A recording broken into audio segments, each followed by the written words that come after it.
Boa tarde a todas e a todos.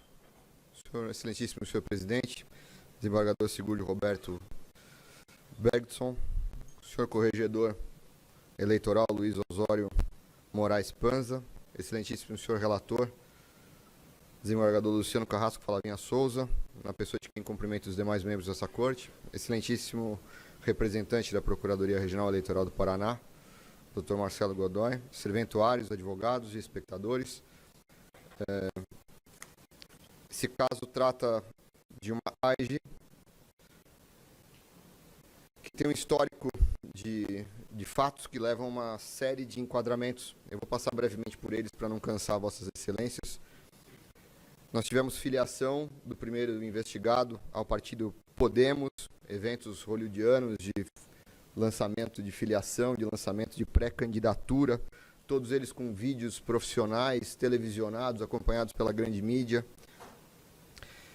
Uma série de gastos tipicamente eleitorais realizados durante pré-campanha, gastos esses de enquadramento já bastante conhecido das altas cortes eleitorais, com pesquisas eleitorais, vídeos de promoção pessoal voltados à eleição, constantes das ditas palavras mágicas às vezes, mas destaco que aqui nós não vamos falar de propaganda antecipada, não é o foco. O foco aqui é falar da superexposição, do abuso de poder econômico e dos fortes indícios de corrupção, triangulação de recursos e Caixa 2. Nós tivemos, no que tange a superexposição, o acompanhamento na primeira filiação partidária de uma campanha a presidente da República. Uma campanha a presidente da República veio acompanhada de todo o acervo que a grande mídia coloca à disposição de um presidenciável. Então, acompanhamento do dia a dia das ações, isso sendo passado em todos os canais maiores de televisão, participação em todas as pesquisas eleitorais de presidente da República. Ele protagonizou propaganda partidária em mais de uma legenda. Todos os resultados de pesquisas e as notícias que voltavam-se à campanha presidencial tiveram o nome do primeiro investigado dentro do seu rol. Tivemos, então, mudança de partido, a continuidade dos gastos, recontratação de pessoas que haviam sido contratadas na primeira legenda. Quando sai o candidato, o pré-candidato, encerra-se o contrato, contrata-se na segunda, encerra-se a contratação de pré-campanha, contrata-se em campanha o Ziel Santana, que foi o apoiador junto ao público evangélico, migrou de partido em partido.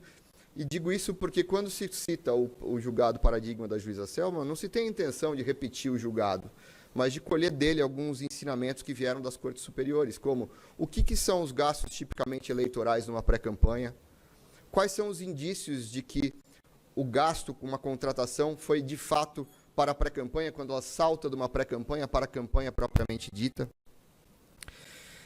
E uma série de eventos, vídeos, salários de dirigentes sem comprovação de realização de atividade partidária, contratação de colaboradores, contrato milionário com o suplente para fazer consultoria eleitoral, uma área que não era de conhecimento da banca até então, que mudou inclusive o site, a toque de caixa, no primeiro pagamento. A base legal dessa peça, ela é proteger o bem juridicamente tutelado, que é a paridade de armas entre os concorrentes do pleito. É proteger a lisura do pleito, o resultado da eleição, dessa intervenção nociva que teve a superexposição e o gasto excessivo em pré-campanha. Obrigado, presidente. Primeiramente, boa tarde a todos, excelentíssimos membros desta corte, excelentíssimo desembargador relator, servidores, advogados e todos que nos assistem. Excelências, antes de começar a minha sustentação oral, eu queria dizer o que não está sendo julgado aqui. Tá?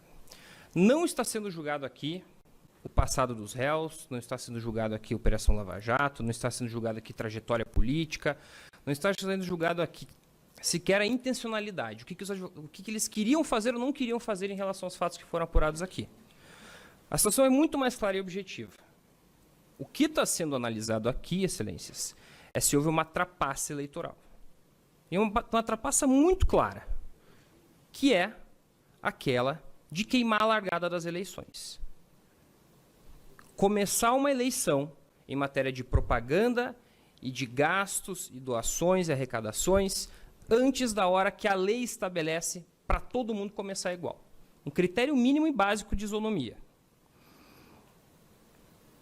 O que está sendo analisado aqui é se começar uma campanha com 8 meses de antecedência, com pelo menos 4 milhões de reais injetados, pagos, de fundo partidário numa pré-campanha, num limite legal ao período eleitoral de cerca de 4 milhões e 400 mil, se isso é abusivo ou não. Se isso violou a isonomia e a paridade de armas. Com devido respeito, violou muito. E não é a nossa versão.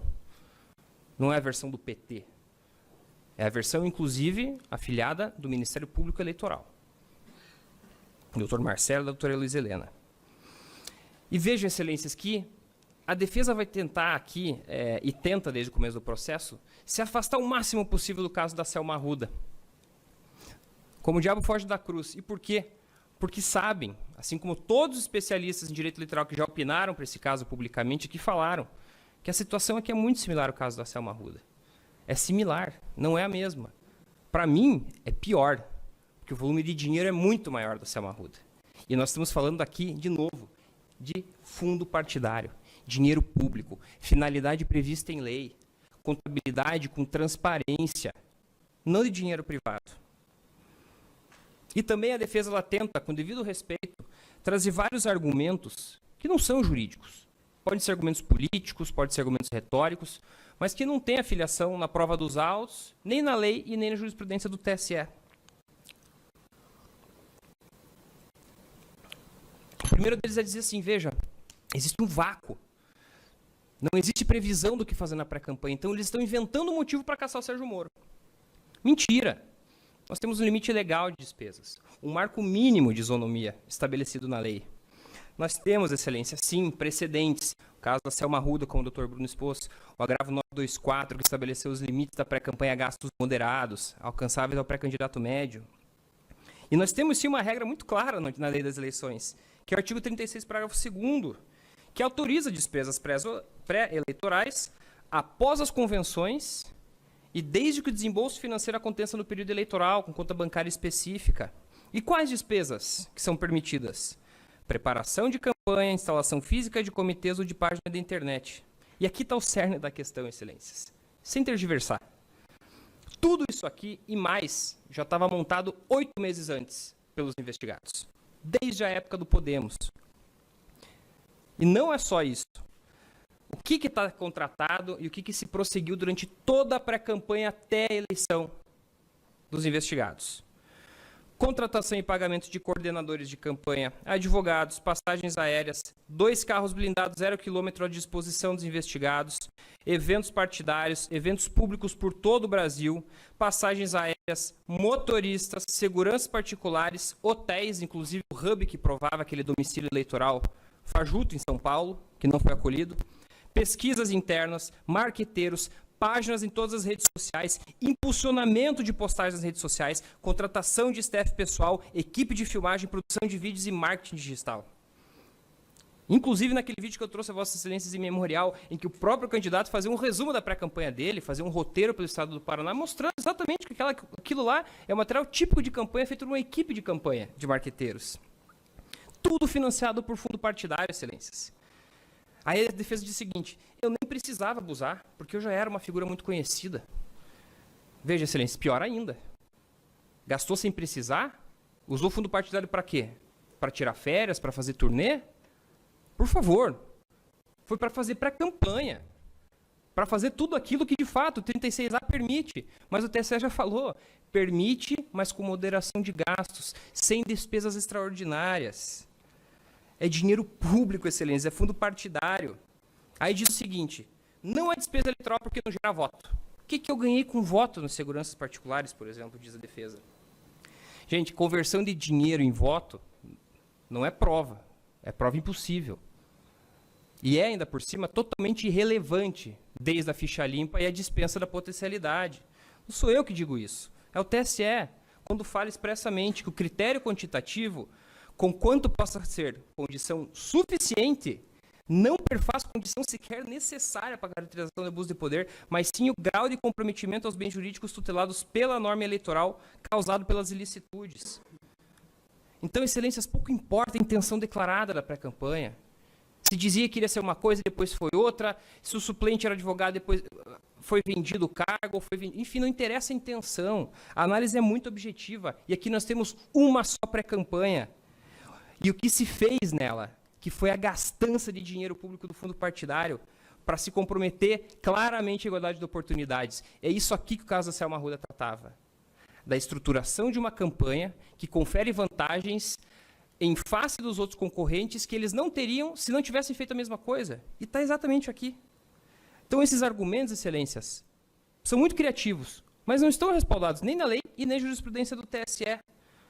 Excelências, eu trouxe a vocês a unicidade de identidade visual da campanha.